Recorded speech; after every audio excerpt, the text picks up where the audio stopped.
será apresentada a seguir, tem por objetivo mostrar a sequência dos eventos que culminaram com o naufrágio da plataforma P-36, ocorrido em 20 de março de 2001. O filme foi gerado em ambiente de realidade virtual e os modelos da plataforma e equipamentos envolvidos no acidente representam fielmente o projeto da P-36. Em 14 de março de 2001, a plataforma P-36 encontrava-se ancorada em lâmina d'água de 1.360 metros no campo de Roncador, na Bacia de Campos, produzindo cerca de 84 mil barris por dia de petróleo e 1.300.000 metros cúbicos por dia de gás, a partir de poços situados em lâminas d'água superiores a 1.800 metros.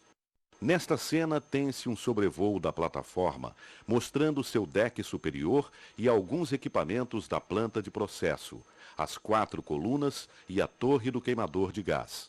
A coluna sobre a qual está instalado o heliponto é a de proa bombordo, que fica diametralmente oposta à coluna de popa boreste, local onde teve início o acidente. Nesse momento, visualiza-se a coluna de popa boreste e logo abaixo dela o submarino de boreste, um dos flutuadores da plataforma. Envolvendo a coluna podem ser vistos 2 tanques adicionais de flutuabilidade, o 33S2 e o 33S1, e o tanque de lastro 25S. Dentro da coluna podem ser vistos 4 níveis, nível 2, 3, 4 e 5. Entre os níveis 3 e 4 existe um tanque de água potável ocupando cerca de metade da seção transversal da coluna. No centro da coluna existe uma estrutura octogonal que protege o poço do elevador e o circuito de ventilação de todos os níveis da coluna e das salas existentes no submarino. Dentro da estrutura octogonal vê-se um duto azul de grande diâmetro. A partir desse duto saem ramais de ventilação que levam ar fresco para cada um dos níveis da coluna e também para o submarino. No nível 4 destacam-se 2 tanques. O primeiro é o tanque de rejeito de água oleosa. Esse tanque, de pequena dimensão, tem por objetivo armazenar águas usadas da planta de processo, contaminadas por óleo, para posterior tratamento. O segundo tanque, tanque de drenagem de emergência, está incorporado à parede dupla do casco da coluna e tem por objetivo armazenar hidrocarboneto em situações de emergência ou na eventualidade de manutenção dos separadores da planta de processo.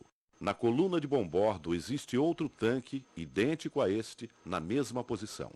O sinistro teve início no tanque de drenagem de emergência, situado no 4º nível da coluna de popa boreste. O tanque de drenagem de emergência tem como finalidade básica receber o petróleo da planta de processo na ocorrência de uma situação de emergência. O tanque de drenagem de emergência está ligado ao sistema de pressão atmosférica da plataforma através de um suspiro.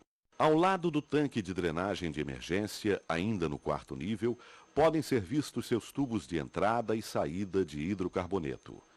Também pode ser notada a presença da válvula de bloqueio da tubulação de entrada do tanque, além de sua bomba de recalque.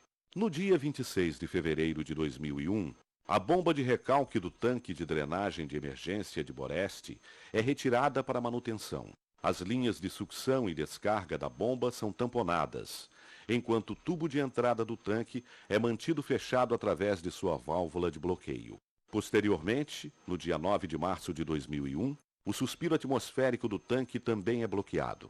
Nessa mesma data, o tubo de entrada de hidrocarboneto deveria ter sido bloqueado. Observando a plataforma no sentido popa-proa, visualiza-se dentro de cada uma das colunas os tanques de drenagem de emergência. Com a ajuda desse fluxograma, pode ser entendida a sequência de eventos que causaram o acidente na P-36. Observa-se que, inicialmente, ambos os tanques de drenagem de emergência, de bombordo e boreste, estão com cerca de metade de sua capacidade preenchida com água. No dia 14 de março, às 22 horas e 21 minutos, é iniciado o procedimento para o esvaziamento do tanque de drenagem de emergência de bombordo. O operador tenta, a partir da sala de controle central da plataforma, partir a bomba de recalque. Não tendo êxito na operação, pois a bomba só pode ser ligada através do comando local, situado próximo à bomba, por questões de segurança. Antes de se iniciar essa operação, são fechadas as válvulas dos tubos de entrada de ambos os tanques e alinhada, para a planta de processo, a tubulação de recalque dos tanques de bombordo. No período de 22 horas e 21 minutos às 23 horas e 15 minutos, os tanques permanecem alinhados com a planta de processo, sem a bomba de recalque estar funcionando.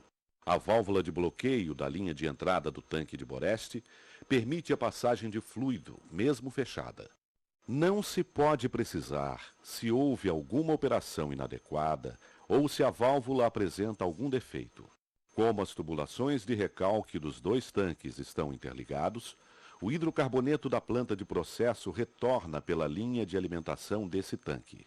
No intervalo de 54 minutos, a partir das 22 horas e 21 minutos, o tanque de drenagem de emergência de Boreste passa a receber petróleo contendo gás dissolvido a uma pressão de 10 kg por centímetro quadrado.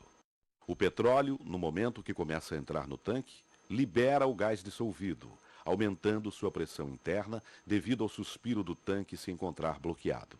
Às 23 horas e 15 minutos, é finalmente iniciada a drenagem do tanque de bombordo, com acionamento da bomba de recalque através da botoeira localizada na coluna. A água desse tanque seria bombeada somente para a planta de processo. Entretanto, devido à válvula do tanque de Boreste estar permitindo a passagem do fluido, parte da água flui para o tanque de Boreste. Como a pressão de bombeio é superior à pressão do hidrocarboneto na linha de alimentação da planta, a água que está sendo bombeada empurra o óleo da linha de alimentação para a planta de processo, cessando nesse momento a entrada de hidrocarboneto no tanque de Boreste. A partir daí, começa a entrada da água no tanque de Boreste, continuando a aumentar a sua pressão interna. Esse tanque foi dimensionado para operar com pressão interna próxima à pressão atmosférica. Com a pressurização do tanque, o mesmo começa a se deformar. Na coluna de popa Boreste, entre os níveis 3 e 4, pode ser observada a deformação da parede interna do tanque de drenagem de emergência com o aumento da pressão interna. Essa deformação teve início às 22 horas e 21 minutos do dia 14 de março, quando começou a entrar hidrocarboneto no tanque através da válvula da linha de alimentação. Segundo os cálculos efetuados, a válvula permitia a passagem de fluido equivalente a aproximadamente 20% de sua abertura completa. Com base em análises estruturais, verificou-se que a pressão interna necessária para romper o tanque era de 10 kg por centímetro quadrado. Ao lado do tanque existe um tubo, representado na cor verde, com 18 polegadas de diâmetro. Esse tubo tem por finalidade captar água do mar para alimentar o sistema de refrigeração da planta de processo e o anel de incêndio da plataforma. A bomba de recalque do tanque de drenagem de emergência de bombordo, que pressurizou esse tanque, tinha capacidade de atingir 19 kg por centímetro quadrado. Às 0 hora 22 minutos e 11 segundos do dia 15 de março de 2001, é atingida a pressão interna de 10 kg por centímetro quadrado no tanque de drenagem de emergência de Boreste, o que causa o rompimento de sua parede interna. Nesse momento, um grande tremor é percebido na plataforma, semelhante à queda de uma grande carga sobre o convés. Com a ruptura da parede interna, rompe-se também a tubulação de captação de água do mar, que se encontra ao lado da parede do tanque. Às 0 hora 22 minutos e 12 segundos, o sistema automático de controle de segurança da plataforma detecta uma queda na pressão do anel de incêndio. Em seguida, o sistema parte automaticamente 2 bombas de captação de água do mar e 2 bombas de combate a incêndio, colocando a plataforma em Firefighting Mode, condição de combate a incêndio. Pela tubulação rompida, começa a entrar água do mar no 4º nível da coluna, sendo lançado nesse mesmo nível, inicialmente a água que existia dentro do tanque, e posteriormente o hidrocarboneto que foi armazenado no tanque de drenagem de emergência, o qual libera gás.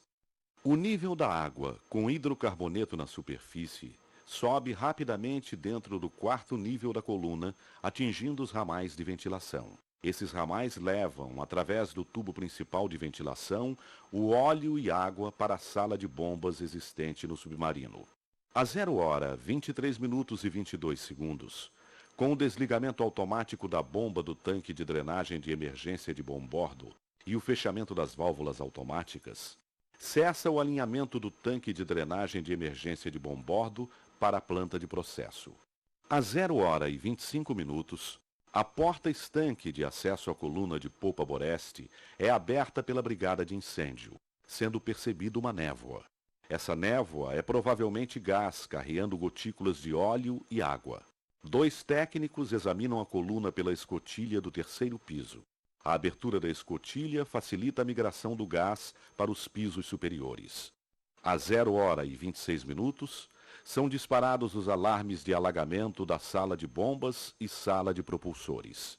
A plataforma aderna 2 graus nas direções proa-popa e bombordo-boreste.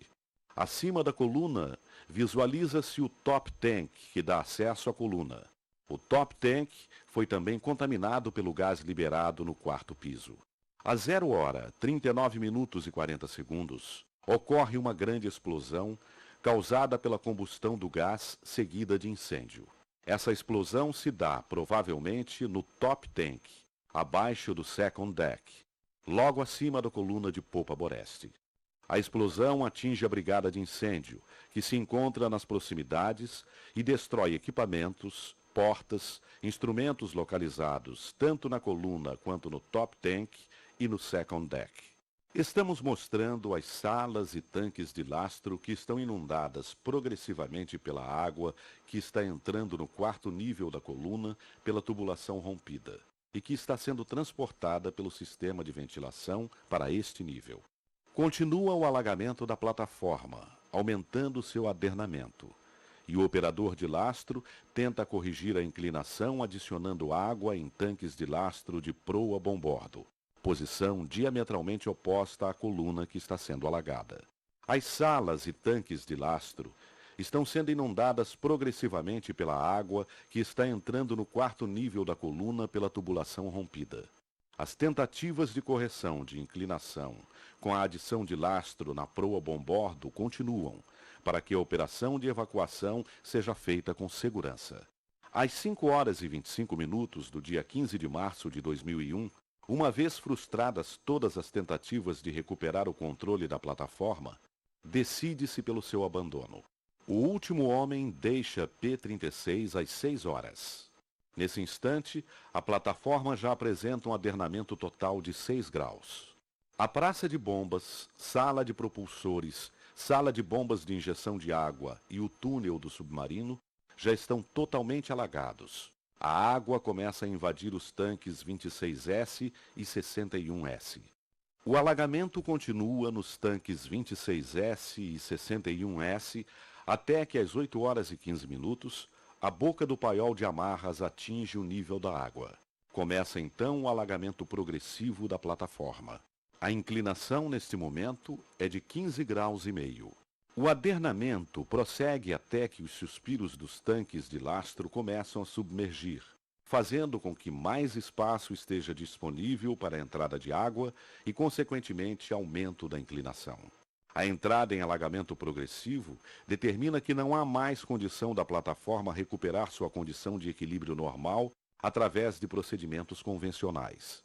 Diversas tentativas de intervir na plataforma, tais como injeção de nitrogênio e ar comprimido em tanques, são realizadas por empresas internacionais especializadas em salvamento de embarcações. Nenhuma delas é suficiente para reverter o quadro que a plataforma apresenta, visto que as condições de mar pioram ao longo dessa jornada, e o estrago causado pelas explosões é muito grande.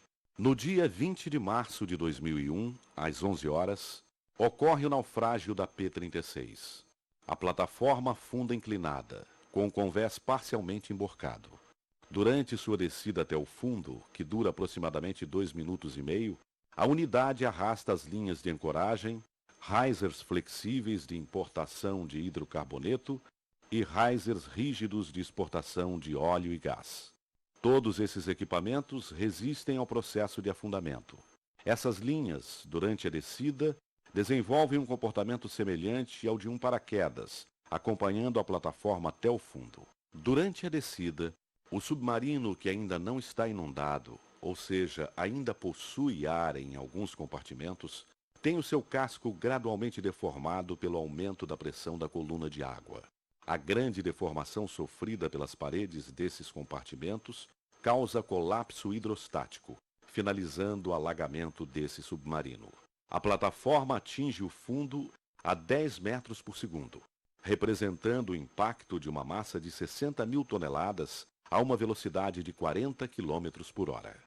Ao atingir o fundo, a plataforma emborcou totalmente contra o piso marinho, destruindo a torre do queimador, guindastes e equipamentos da planta de processo. As linhas, após alguns segundos, repousaram sobre a plataforma, já totalmente emborcada sobre o piso marinho. Ao mesmo tempo em que homenagearam